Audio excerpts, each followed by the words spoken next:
Hello అండి. ఇవాళ అయితే ఈవినింగ్ స్నాక్స్ కింద అయితే నేను ఉల్లిపాయ వడలు అయితే ప్రిపేర్ చేస్తున్నానండి.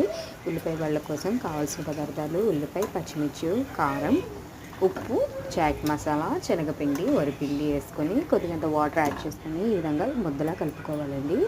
కలుపుకున్నాక డీప్ ఫ్రైకి అయితే బాండి పెట్టుకొని తగినంత ఆయిల్ అయితే యాడ్ చేసుకోవాలండి. డీప్ ఫ్రై తగ్గట్టు అయితే ఈ ఆయిల్ యాడ్ చేసుకున్నాక ఆయిల్ బాగా మరిగాక వడలు అయితే మనం వేసుకోవాలండి. ఈ విధంగా చిన్న చిన్న సైజులుగా తీసుకొని వడల కింద ఒత్తుకొని వేసుకోవాలండి. అయితే ఈ వడలు వేసుకొని ఆయిల్ బాగా మరిగాక జాగ్రత్తగా వేయాలండి.